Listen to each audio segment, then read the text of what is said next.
There is 9 different versions of Counter-Strike, but most people don't even know how it all started and why Counter-Strike became the most popular game in the world only 1 year after its release. So let's take a trip 26 years in the past when a college student by the name of Minh Lee decided that he wanted to create a hyper-realistic military mod. This is the story of Counter-Strike. Oh my god!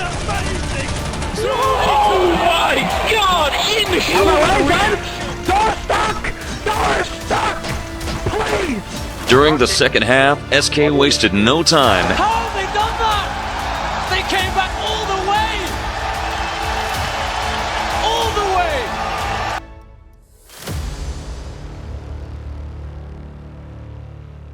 After leaving the Quake 2 team and having built a solid reputation as a modder, Gooseman, aka Minh Lee, briefly shared his idea to Jess Cliff, who offered to help by creating a website. But first, they needed a name. After a brief conversation on ICQ chat, which was basically Discord, they both agreed on the name Counter-Terrorist Forces.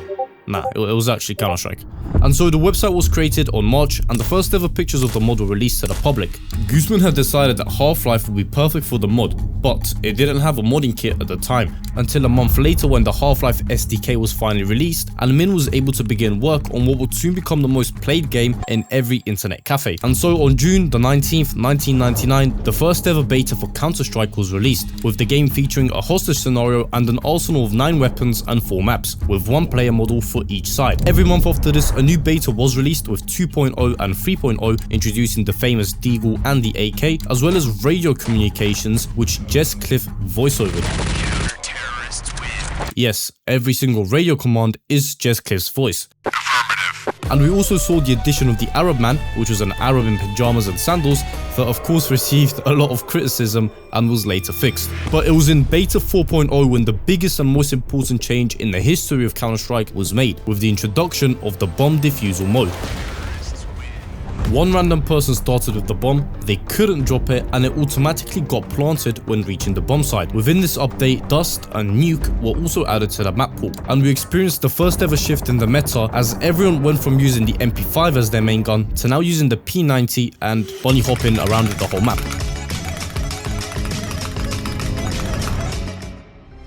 Beta 5 was then created by Barking Dog Studio, which is where Min worked at the time, I'm guessing to make some money whilst at college, but because he was too busy with work and studies, Valve decided to finally step in. They paid Barking Dog Studios to create the 5th beta, where they made the game run smoothly, fixed some known issues, and also made defuse kits finally purchasable and the bomb droppable. They also added the progress pod when defusing and planting the bomb. Beta 6 marked a milestone for the future of Counter-Strike in a positive and a very negative way. The issue with the B-hopping P90 was finally fixed, and the MAC-10 and the AUG were also added to the game, as well as 2 new game modes, Escape and Assassination. But with fixing the P90 problem, it started something much worse that to this day cannot be fixed: cheating. Players started using console commands to give each other unlimited money, as well as making player models ridiculously bright. On top of this, because wall hacking wasn't a thing, cheaters instead made the player models stick through walls, allowing you to know where everyone was. With the next beta patches, a lot of these issues were fixed, but cheaters did find new ways.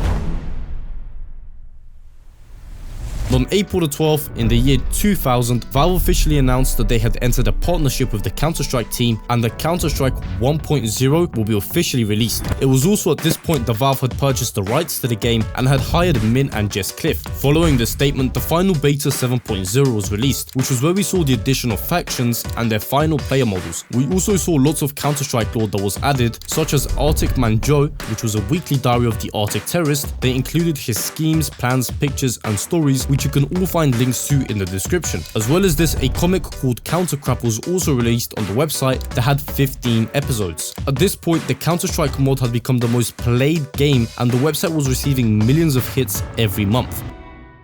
A few months later, on November the 8th, CS 1.0 was finally released to the public at a cost of $29.99. And although Minh Lee and Jess Cliff were hired at Valve, Min stopped working on Counter-Strike and his journey soon came to an end after the release of 1.6, which was when he split paths with Valve. But although Min's journey came to an end, a lot of new stories, moments, and memes were created. So let's take a look at some of the most iconic moments that occurred from the first Counter-Strike saga of CS 1.6.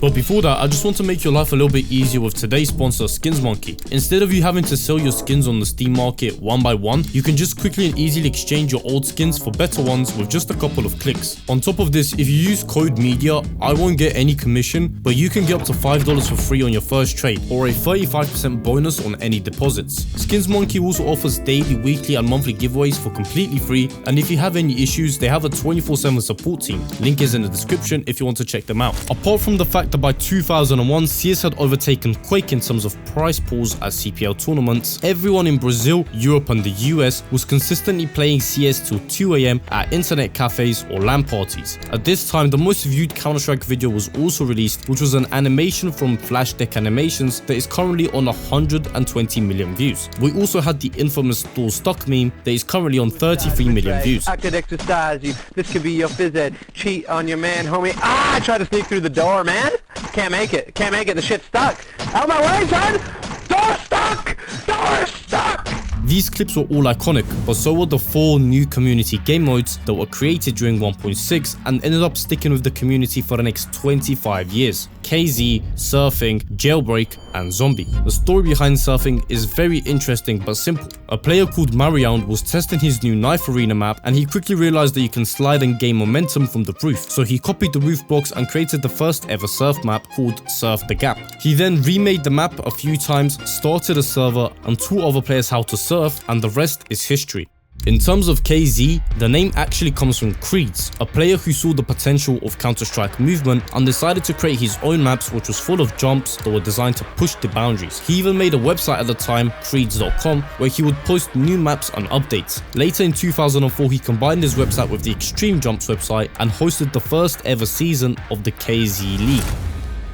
Jailbreak and Zombie mod are still played to this day on 1.6 servers. They're not as popular on CS2, but are some of the funniest and most interesting game modes to play. They also led to the creation of other games like Simon Says. With the competitive nature of CS, we also saw a rise in clans such as Pugmasters and the beginning of Cow League, which was a LAN league across the US. At this time, the Cyber Athlete Professional League and the World Cyber Games League were the top tournaments with prize pools up to $200,000, which, considering the size of esports, was a lot of money for 2003.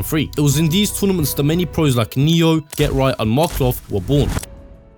Between 1.5 and 1.6, Valve released Steam, which everyone hated because it was terrible to run. But it did fix the main issue, which was everyone having to download updates from the website, which was extremely slow. And also a fun fact, the website name for Counter-Strike hasn't changed since its release. Some noteworthy nostalgic mentions are ball mouses, which were a pain in the ass to clean if some dust got into them, and the quick switch script that was made for the AWP so that it could shoot faster and also stop you from having to zoom back in. Today, CS 1.6 is far from forgotten. The game still gets around 10,000 players on average, and a lot of CS 1.6 communities still exist to this day. If you guys remember any other iconic moments that I may have missed, please drop some comments. The whole community would love to discuss the nostalgia.